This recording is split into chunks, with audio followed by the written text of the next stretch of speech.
B+V+C.com. You're listening to the Brian and Vinny Show with your hosts, Brian Alvarez and Big Vinny V.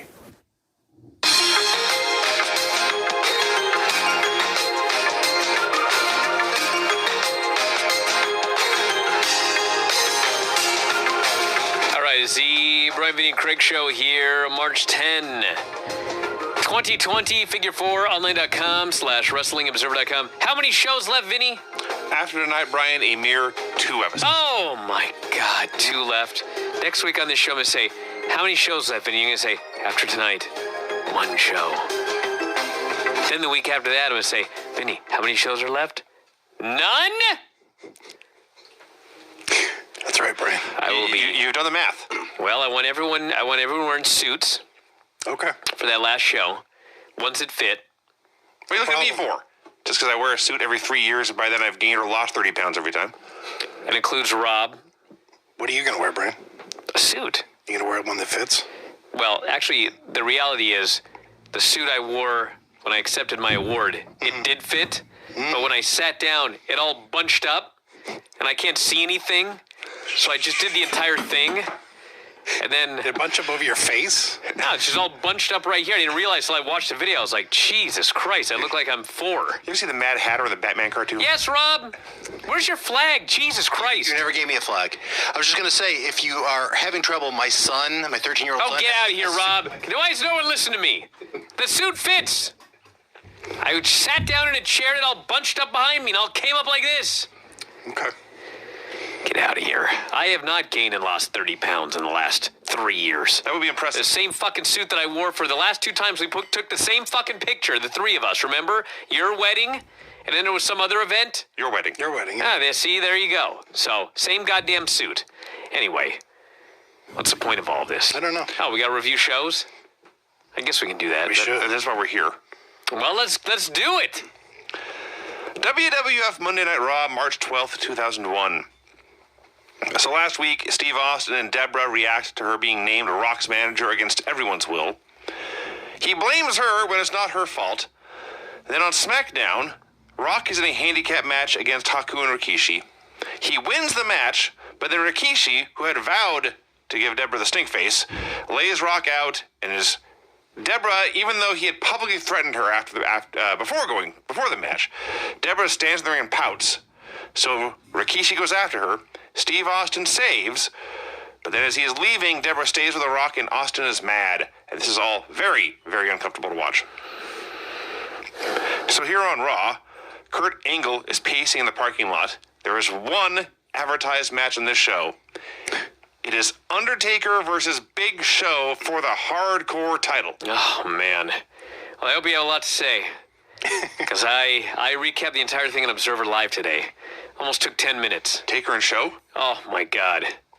Oh, Lord. I'll do it again. I don't give a shit. Why did you review it on Observer Live? Because I was just... something tied into it. I see. Oh, you know what it was? I know. It was Undertaker. Somebody asked a question since they mentioned Undertaker's wife. Was he going to come back as the real Undertaker? Whatever. Yeah. You know, American Badass. American Badass. Yeah. Mark Calloway. Yeah. He's fucking the American Badass on this show. Was he ever? Hardys versus X-Pac and Just Incredible. First observation. Paul Heyman is so much an improvement over Jerry Lawler on the show. He really is. It's not just me. No, he's really good. So much better. He's excited about everything. He's into everything. It's not a joke. It's not an excuse to ogle women. It's competition and it matters. I do love that it's Paul, though. I think it's Paul E. is what they're calling him. Just incredible. Former ECW champion. Of course. Yeah. He never misses the opportunity to Raven's over a former ECW himself, champion. ECW. Like, he's got a sexual innuendo for everything. Well, so did Lawler. But well, that's true. He did have a line somewhere. His are more current than Lawler's. Fair. He had a line about Jericho disrespecting authority and said ECW disrespected authority on this network and they threw us off. Yeah, he mentioned Incredible being a multi-time ECW tag team champion. Sure, great. He didn't mention his partner on the other show. That's irrelevant, though. Just kidding. It's the reason for that. So... they're doing this match. It's a short TV tag match. Jeff squishes X-Pac on a whisper in the wind. Just crushes him. He gets thrown outside, wipes out Lita, but he keeps wrestling, hits the senton, Albert attacks the DQ and proceeds to throw Jeff Hardy very far and very high onto concrete. Don't gloss over that. Who attacked for the DQ? Prince Albert. Why? Because they're a thing now. They're a trio now. Good. It is just incredible. X-Pac and Albert. Yeah. Gun to my head, you would ask me who X-Pac and Justin Incredible's partner was. I would just die. You don't remember X Factor? No. You remember their theme song? No. Uncle Cracker is coming. Oh, God. Yeah, but was after the Albert. He's in the group. I don't remember this. All right. I had bigger fish to fry when WCW died, and they fucked up the invasion. Than X Factor. Brian, that's bigger. Thank you. Angle is still pacing the parking lot. It turns out he's waiting for William Regal. First Angle scolds him for being late. Then he says he wants a rematch against The Rock tonight. Well, actually, what he first did was note that Regal is the new commissioner, because nobody bothered to tell us. So thank God that Kurt got that line in there. I guess he must have been awarded the commissionership on SmackDown Or Heat. or Heat. Is that what it was? I don't know. No, Stuff still happens on Heat, though. I think it's probably SmackDown. It's the B show now. Okay. More than Heat. I'm not arguing. Yes. I don't care. I'm arguing. SmackDown is a bigger show than Heat, all right? Always combative. Yes. You know what I deal with on a regular basis, Vinny? What do you deal with on a regular basis, Brian? People yelling at me. Vinny didn't yell. Not even once. Doesn't matter. Didn't even raise his voice. I could tell by the way he typed that statement. So anyway, Regal says, I must address the people. Oh, look at there, all caps. It's actually not. That's why I checked. Just kidding. Regal says I must address the people. He will take Angle's request under consideration, which is Vince's line, whenever he didn't want to listen to what anyone said. And as he's walking away, Angle shouts at him, "Make the match, Regal. Make a name for yourself." Cool. Why couldn't Regal just tell him, all right, you got the match? Because he didn't give One it to him. segment later, he gave it to him. I don't know. They're in Los Angeles. Dennis Hopper is showing the crowd. Heyman's marking out. That's my hero, he says. Eddie Guerrero meets with Perry Saturn and Dean Malenko. Says tonight is personal. God, this stupid segment. This thing between Benoit's personal now. Perry Saturn, in reference to Chris Benoit, says they should literally lynch him. Tie him to your lowrider and drag him around town. That's what he wants to do. That's not legal. What Dean suggests is also illegal, but it's milder. Crack his head open and watch him bleed. So, Wow. as they leave, Dean and Eddie leave, we see Benoit hiding against the wall. He was around the corner. I would say it's arguable. He's not a very good ninja. Which one of those two is I think the legality of each is rather equivalent. You certainly should not do either. We don't know how fast he's going to drive that car when he ties him to it. I mean, it should be a slow ride. One could lead to the other. But when you crack someone's head open and watch him bleed, I mean, that's pretty goddamn serious. Yeah. That's a cracked open skull. You know what I mean? Again, you should not do either one. These are bad. And then as they're leaving, Perry goes, where am I going to get a rope? Because he's thinking about it. He's like, I will lynch him. Yeah. That's where he found Moppy. So Benoit beat him up, put him in the crossface, which he uses every week. And because of this submission hold, Perry Saturn is now incapacitated for the rest of the show. Yes. I like that Eddie and Dean turn to leave, and the moment they're out of frame, Chris Benoit loudly and violently attacks Perry Saturn. He fucking literally put him through the wall. There's a giant hole in the wall. Yes. And somehow neither Eddie nor Dean heard a thing. I'm still more impressed, honestly, that Benoit's hiding spot is just leaning against a wall. He's just there. It's even better later. He's like behind a shelf or something, but still, he's just there. Regal comes out for a promo. He welcomes the crowd to the first day of the Regal regime. If we work together, he says, there's nothing we can't accomplish. The Regal regime, which is easier for him to say than me, they will not tolerate sycophants, brown-nosers, or suck-ups. He will not tolerate kissing bums. His first announcement, Kurt Angle will get his rematch against The Rock for the title tonight. And then he... This guy's a hell of a commissioner already. That was a great match. And he turns to the wonder of anagrams. He has one word for each letter of his name to teach the people. R is for respect. Yes. E is for education. Yes. Can you fucking imagine that 19 years later, there would be a social media post where if you took the first letter of every sentence, Yes. it spelled Matt Hardy? Sure. Fucking insane. There's more to come. R is for respect, E is for education, G, it turns out, is for Jericho. Who knew? Oh, Well, he just came out. Jericho interrupted. I figured that was his cue. So he wants to relive the glory of Regal's first appearance in WWF, which I was certain was going to be the real man's man. But no. It was Regal having a tea party in the ring and Jericho... It was Steve Regal. I stand corrected. My mistake. Technicality. Yeah, my mistake. So Jericho throws the tea party out of the ring. And then back here in 2001, Regal's got a black eye for this entire promo. And Jericho suggests that's because your nose was so far up Vince's arse. He vows to keep embarrassing Regal because that's what people want to see. He has his own anagram. Y is for why are you such a pompous, spineless ass clown? 2 is for your mommy and daddy were pompous, spineless ass clowns too. J is for Junior. Got a pop from Rob. Chris, if you're listening, you popped Rob 19 years later. I mean, it is. Have a commercial for the XFL, which is funny because as I was watching this show, I was writing an article about the XFL. I thought you were going to cover the XFL. We're doing it sporadically. We're doing a mid-season update. We're already mid-season? Yeah, 5 weeks in. Jesus. Just fucking started, it feels like. It's 5 weeks. Wow. Time flies. Except when I'm reviewing this show. When time drags. The longest fucking 5 weeks. The to get next here. show. Yeah, we'll get to Nitro. Christian versus Devon Dudley with the winner getting a tag title shot next week. They tried. Nobody cared. The ref got bumped. Christian got a chair. Bubba saved. They had 3D and Devon won. Whoop-de-doo.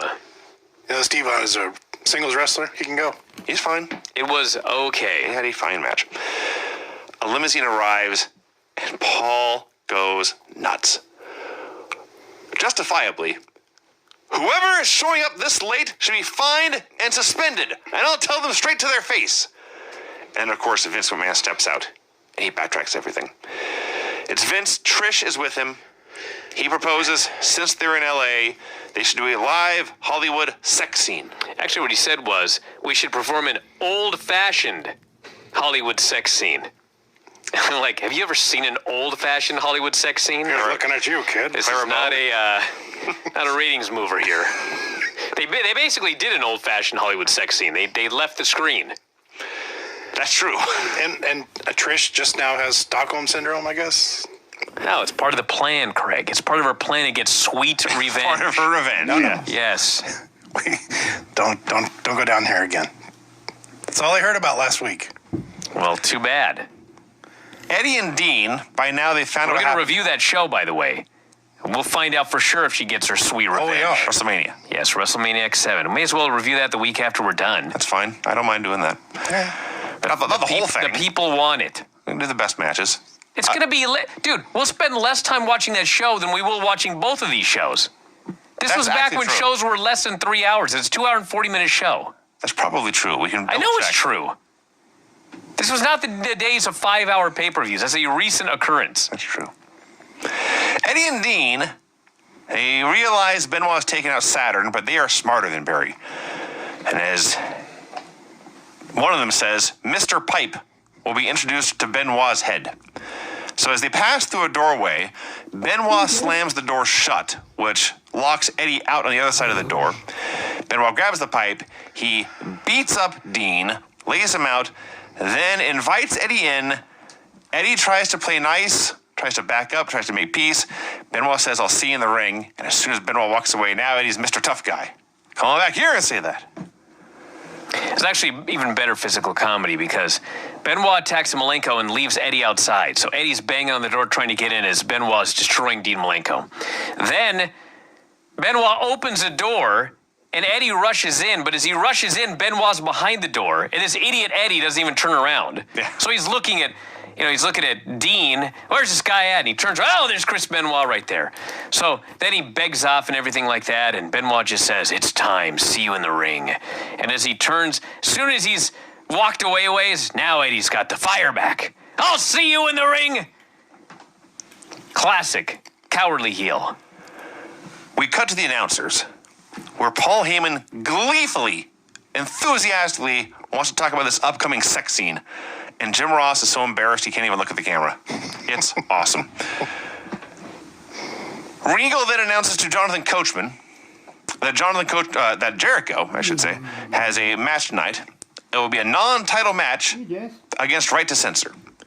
And when Coachman asks a good question, which member of Right to Censor it will be, Regal clarifies all of them. And Coachman says somebody called that unfair.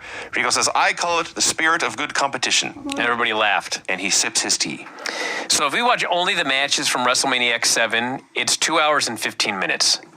I'm pretty sure we can get through that show. 3-minute match. 2-minute match. 3-minute match. All right, you made your point. 8-minute match. 7-minute match. It's going to go quick. All right. Michael Cole interviews Kurt Angle. Now, in the last segment, Jonathan Coachman had a good question for Regal. Here is the question Michael Cole has for Kurt Angle. Kurt Angle, William Regal has granted your request for a rematch. Tonight, you face The Rock.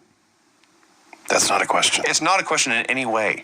He did. You know what? He didn't need to be there. No. They could have just given Angle a microphone. Angle notes he was WWF champion for 5 months, longer than most Los Angeles marriages. It's a crime he has not gotten his rematch yet. He's going to regain the title and snap The Rock's ankle as a bonus. And when he's asked about Deborah, he says Deborah's a nice-looking woman with a pretty smile and a great personality. If she gets in his way, he'll take matters into his own hands. And he does the Chun-Li breaking thing from Bloodsport. Yes. Chris Benoit versus Eddie Guerrero. Allow me for a moment here. Mm-hmm. This match was awesome. Yeah. They actually gave them time. That's amazing, but yes. And they gave them a finish. Yes. And they let them beat the hell out of each other. Now, as awesome as this match was, they start doing the deal where Benoit tries to chop Eddie, but Eddie keeps ducking. Yes. Okay, so I'm like, oh man, I can't wait to see what happens when he finally gets this guy. Well, Brian. So going back and forth, and everything is great, and all of a sudden, Chris Benoit tries to catapult Eddie Guerrero into the corner, and they fuck it up. Yes. Chris Benoit and Eddie Guerrero fucked up a spot. This is their one mistake for 2001. For the decade. Well, can't say the decade, but anyway, forget I said all that. Anyway, they fuck up this spot. Strike that from her. And please. And as soon as they fuck it up, I guess Benoit just thought, there's only one way to save this. Yes. And he just, whatever their plan spot was, it was out the window, and he just started chopping the shit out of this guy. Mm-hmm. He laid in like 3 chops, and there's blood trickling down Eddie's chest. Yes. Just massacred this guy. There's suplexes over the top to the outside. Everything they do is perfect, except for the catapult. With one notable exception. Drops Benoit on his neck with this suplex. Misses the frog splash. Benoit rolls through a cradle, into the crossface, gets a submission. This match was like, I couldn't even believe my eyes. I could not believe my eyes how good this match was. In the middle of this show that's normally shit. Now, granted, we also had a very good main event. Yeah. So, quite frankly, there was a possibility for so many great matches, given their roster, and we almost never saw it. On Raw. It was glaringly obvious when I actually saw 2 great matches on Raw. Yeah. Man. My only complaint about this, and it's very minor, is they could have let this build for 2 more weeks and had a great WrestleMania match. No, Greg, got it. because they would have got 3 minutes and 52 seconds. It got 8 minutes on Raw.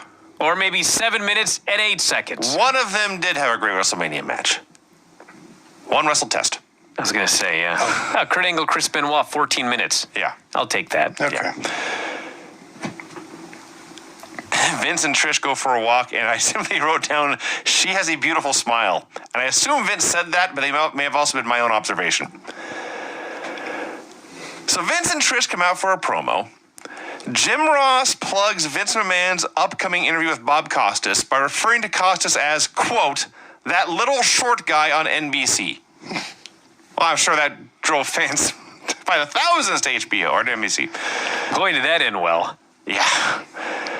So Vince says he's there with Trish. He talks about her blonde hair, and this is his quote, her heaving, beautiful breasts. God, when I think about that Bob Costas interview, coming right after Vince did the total TV meltdown, making her bark like a dog. This guy was losing his mind. Oh, yeah. It was.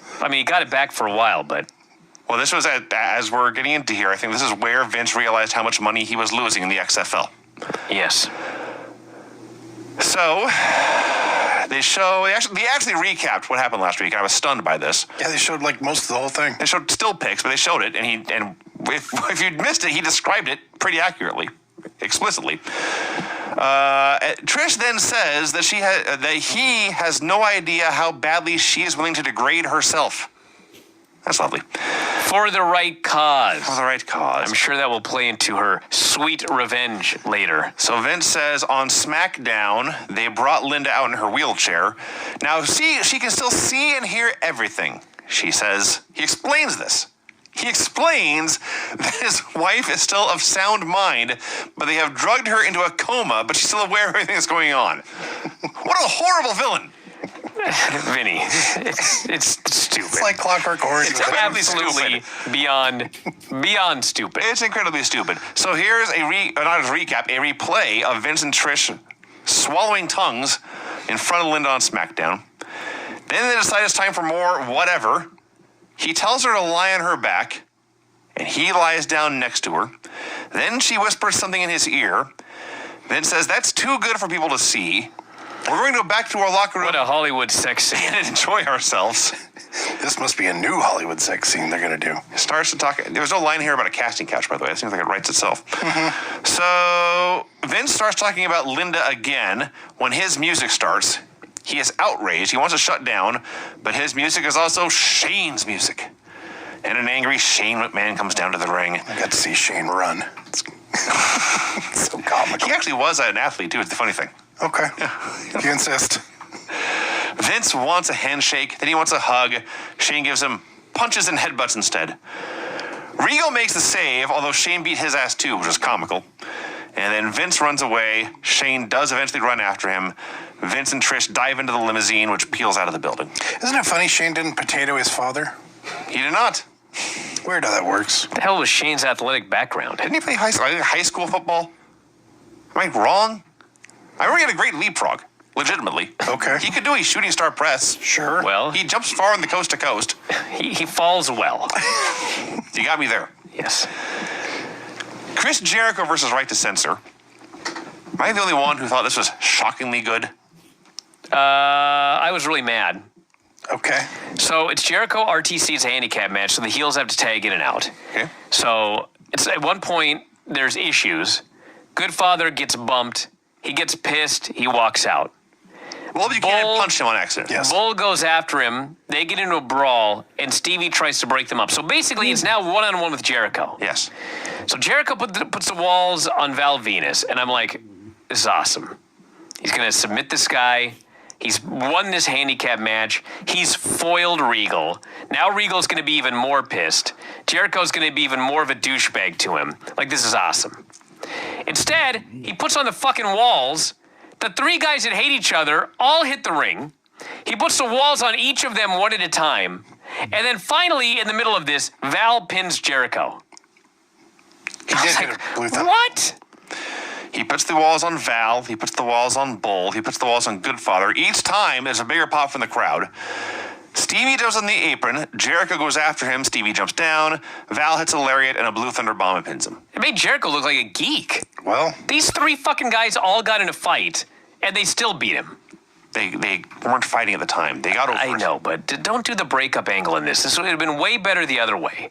Because then Jericho's got something to brag about. Regal's pissed off. That storyline continues. Instead, it was like Regal got the last laugh here. So now Jericho's going to have to come out next week and like be cocky, even though, Regal punished him and was victorious in punishing him. I mean, maybe it's going to work, but we'll see. Oh, we will. Austin goes to confront Angle about what Angle said about Deborah. Angle said, I don't have a problem with Deborah. I don't have a problem with you, Steve. But after I beat The Rock tonight, I will see you at WrestleMania. My point is, if Stone Cold Steve Austin had faced all of RTC, oh yeah. They probably would not have pinned him. no, he would have won. He probably would have won. Yes. You're right, Brian. But it's Chris Jericho and it's Triple H. And I'm just watching this, shaking my head. I think if it was fucking Triple H, he would have done the job here. Doubtful. Very They doubtful. would have added 3 more members. I just want you to remember all of this when we get ready for Jericho's championship run. If it was Triple H, it would have been elimination rules. He would have pinned all 4 guys. He would have pedigreed every single one of them. Yes, yeah. That's fair. He would have done a quadruple pedigree. And one for Ivory, too. Yes. So here's Dick Butkus and some XFL highlights, which is fine. You're promoting a little side project, that's fine. Then we go to the announcers. And Jim Ross, this trooper, this company man, has to look into the camera and whine. The media is being mean to us. They have biased coverage of XFL coaches, XFL announcers, XFL fans. Which he was one, right? Yes. And he was not the problem. No. He had called football before. But anyway, then he says, what we need you all to do, call your newspapers, call your sports stations. Get those XFL stories in there. Get those XFL box scores in there. He's literally begging fans to beg for attention. It's pitiful. It's just pitiful. When's the next Defy show? It is in 2 weeks. It's the 29th. It's a Sunday afternoon show. All ages. My son is very excited. And main event for that show, Craig? Well, before we get too far here, it appears that events of more than 250 persons will be banned in King, Pierce, and Snohomish counties. Well, there's that. That sounds like Defy. Yeah. Let's see what happens there. What do you mean banned? The governor. Won't be able to run an event if Yes. more than 250 people are going to attend. Thank God we canceled that beer bash. Anyway, go ahead. And there goes our studio audience. You had beer for 250 people. Well, we don't know, Vinny. Oh, I do. We have to wait. I know. We have to wait till 5 weeks have elapsed. I'm going to cut it off at 249. Anyway. Big Show versus Undertaker for the hardcore title. The Big Show comes out, does his entrance, everything's fine. We cut backstage where some guy is working on the Undertaker's bike. It's time for the Undertaker to do his entrance. They're still working on the bike. It needs to be tuned up. It only gets started for a few minutes every week. Taker shows up, says something about the carburetor. Whatever, it's time to go. He jumps on it. I wonder if it'll turn over. This guy. The fucking Big Show's in the ring, ready for a hardcore title match. Yes, right. But this diva, the fucking Undertaker, I cannot go down for my match unless I ride my bike to the ring. I won't start. I'll make that big fucking guy stand there. I'm going to get this goddamn bike started. He's trying to start the bike, and up rushes Triple H, and he hits the Undertaker in the bike, and the bike falls on the Undertaker's leg, okay? So, number one, the Undertaker is trapped. Mm-hmm. Number two, they're selling it as if his leg might be shattered, okay? They said that, yeah. All right. So, this is the fucking dumbest segment. Undertaker's under this bike, he's going, he's moaning because his leg is smashed. You know what I'm saying? Yes. So, Hunter gets a chair and he puts it on the Undertaker's neck and he starts yelling at the Undertaker. Undertaker's going, because his leg hurts, all right? And so, Hunter goes to leave. And in the middle of screaming, the Undertaker goes, you should have finished the job. Exactly like that. And so Undertaker comes back, or Triple H comes back to finish the job, and he raises the chair because he's going to kill the Undertaker. Undertaker goes, and he goes, you better make it a good one. I'm like, why are you physically selling, but like verbally, you're not selling at all? Correct. This is fucking ridiculous. It's very weird. So then Kane runs up, and Kane starts beating the hell out of Triple H. And I forget what he does, but he does. Chases him away. He does something. Yeah. Okay, so Triple H runs off, so now Kane is available. And so there's like, and then he goes, hey, get this bike off me. Okay. I'm like, so are you hurt or are you not hurt? Are you supposed to be hurt, but you're Mark Calloway and you don't want to sell? What the fuck are you doing here? I'm going to speak up in defense of The Undertaker. No, I will not hear this. Undertaker, in his career, did not get a lot of practice at selling. Oh, get out of here. He was. The point is he's physically selling. He's going, and then in the middle of screaming, he just goes, you better make it a good one. Because he didn't have practice. So then Kane goes to get the motorcycle off of his leg, but he's attacked by the Big Show. Yes. Who had been waiting in the ring the whole time. Yes. And the Big Show, he chokeslams Kane through this fucking table. And the Undertaker's got his broken leg. He's going, ah! And then he goes, you'll pay too. Like, this is the dumbest thing. If this is what we're getting with Undertaker and AJ, like, just cancel my ticket now. This is so dumb. So I would just like to add that this segment was the first time the Brothers of Destruction had gotten the worst of a segment this year, I think. Maybe ever. Yes. And it's for this. It's for this.